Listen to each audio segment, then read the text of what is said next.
The previous chapter focused on issues of equity, the distribution of income and wealth.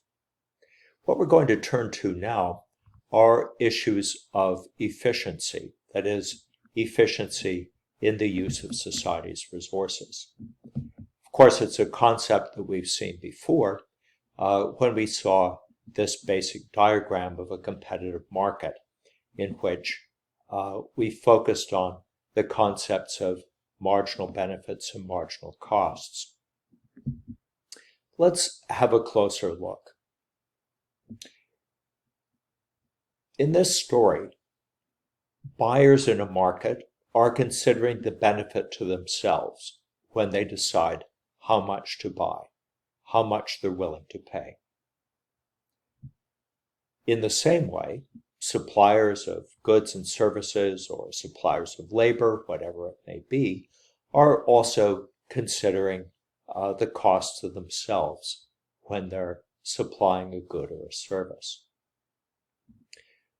Well, the basic point here is that they're simply thinking about themselves, and that equilibrium situation is one in which their marginal benefits, the marginal benefits of buyers, is just equal to the marginal cost of the sellers. And we saw then that generates a surplus for the buyers and a surplus for the sellers, denoted by A and B here.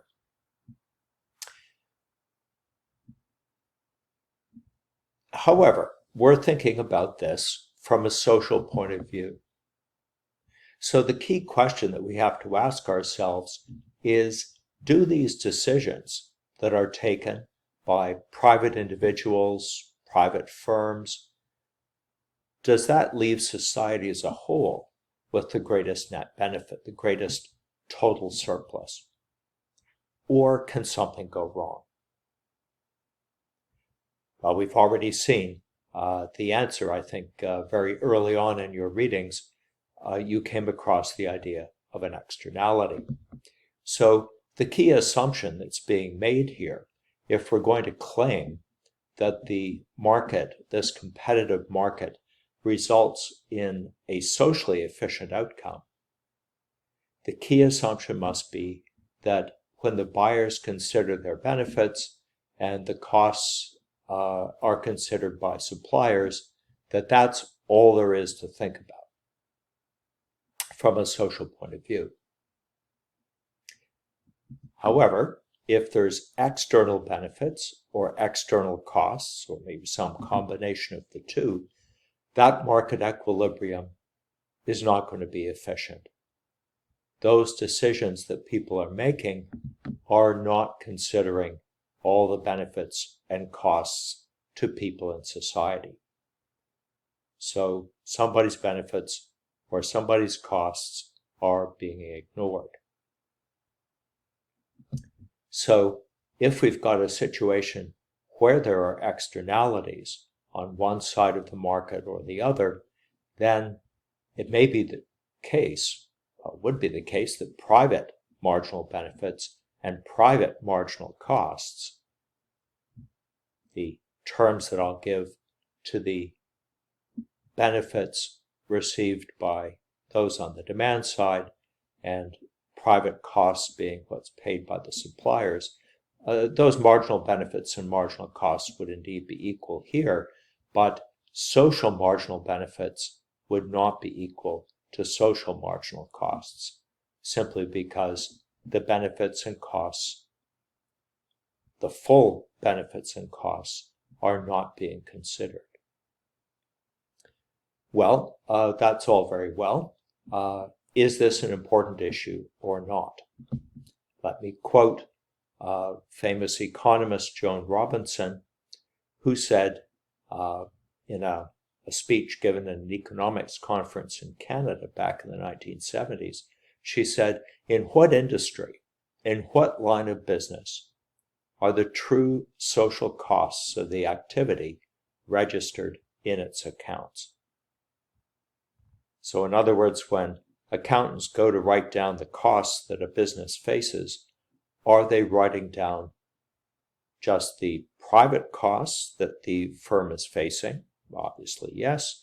Are they writing down any external costs that the firm may be imposing on the rest of society, so that they'd be writing down in total the true social costs of the activity? Well, obviously not. So let's consider the situation of negative externalities. So what we could describe these as, we could use the term third-party effects that result from production or consumption. And by third party, I mean when we have a transaction in a market, we've got a buyer and a seller. Those are the two parties. But if a third party is affected, if a third party gets a benefit or has a cost imposed upon it, then that's going to be an externality. So what we're considering here are situations, if we've got a negative externality, where somebody has some harm imposed on them. Now, you might say, well, people will realize that they're imposing harm on other people, and that will influence their behavior. That's not the standard assumption that's made in economics. The standard assumption, for better or worse, sometimes worse, is that people consider only their own benefits and their own costs. Now, that could be justified in two different ways. I suppose we could assume that people care only about themselves, that they're psychopaths or something like that, don't care about other people. Or it could be the case that they're unaware of the harm that they're inflicting on others. Well, in the case of negative externalities, if we don't regulate the market, if we don't do something about it, the result is going to be that too much of these damaging activities are occurring. In other words, we're going to be using too much of society's resources in activities that are generating these negative third-party effects. So if we're using too much of society's scarce resources for these activities, that leaves too little left over for other stuff. So that's the whole point of saying that society's scarce resources are being misallocated, or they're not being used efficiently. Okay, so is this a big problem or not? I'd like to convince you that there are a lot of important negative externalities out there. So let's just quickly consider a few examples. A very obvious one are greenhouse gas emissions, which I'm going to be talking about at some length in a separate lecture, because I think it's obviously a very important topic. Something that kind of gets neglected is air pollution. I've been looking up some studies recently about air pollution. The World Health Organization keeps an eye on air pollution, and its current estimate is that if you consider the world as a whole, life expectancy of people is reduced by 2 years as a result of air pollution, above World Health Organization guidelines. So it specifies not the safe amount of pollution. There is actually no safe amount of many of these kinds of pollutants, but at least it sets a level that countries can try to attain or get below.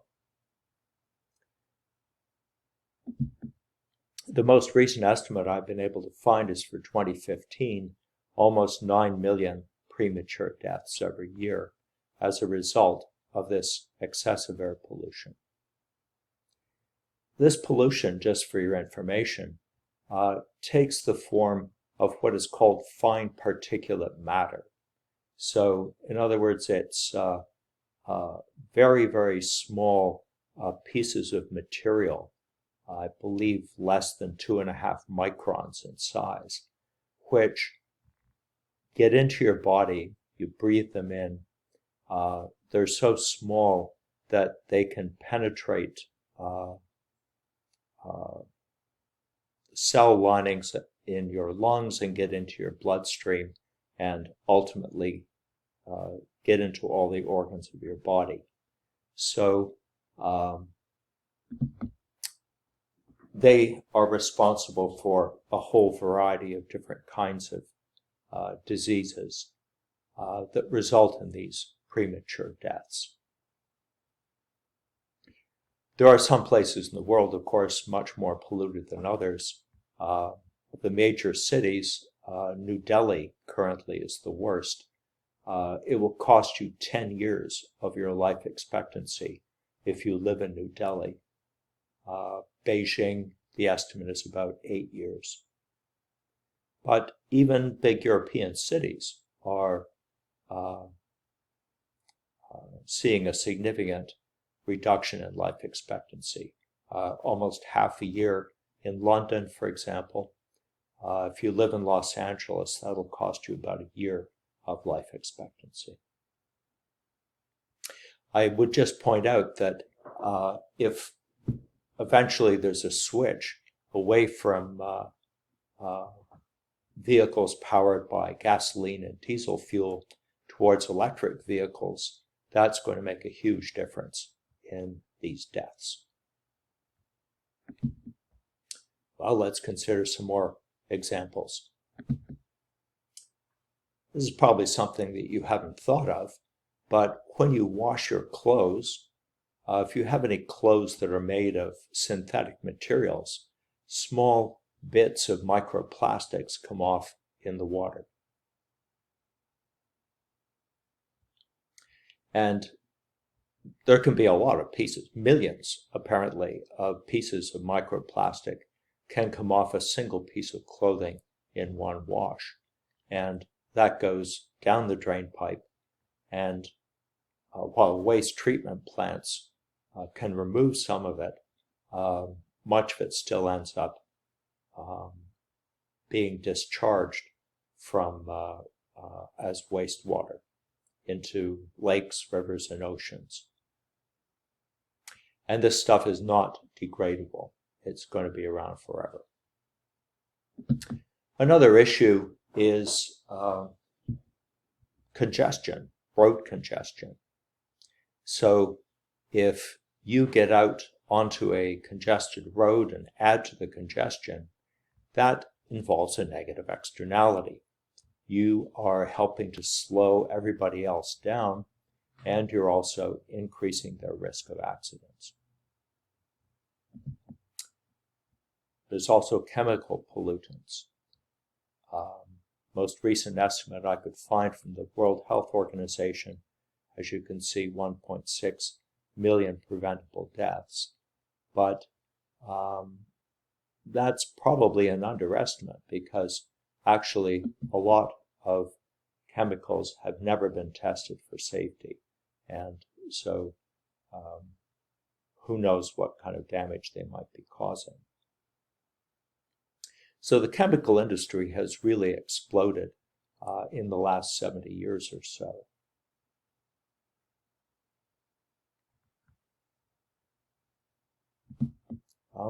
While on this unpleasant theme, let's continue with just a couple more examples. A very serious one, which young people I think today should be quite worried about, is the effects of the overuse of antibiotics and antimicrobials. What happens is that the microbes evolve to resist the antibiotics or the things that are killing them. It doesn't kill all of them, it only kills the ones that are susceptible to the antibiotic. The United Nations currently estimates that 700,000 people are killed by antibiotic-resistant bacteria every year. And that amount is growing and looks to continue to grow into the future unless some completely new ideas are come up with.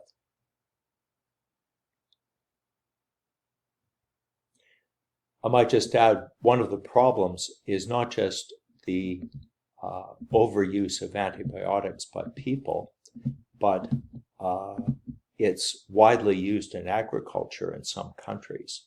And massive amounts, for example, are being given to creatures like chickens, which live in confined spaces. And if they're given large amounts of antibiotics, that's going to reduce infections among the chickens. It's going to reduce the losses of the chicken farmers, but it's also going to produce antibiotic-resistant bacteria that are ultimately going to infect us. Well, what else? Noise pollution in cities wears people down, and we've seen the example of how individuals' consumption can have a kind of negative externality on other people, essentially by devaluing what those people have. Well, I hope I've convinced you that there are lots of examples of negative externalities. Let's see what we can do about them.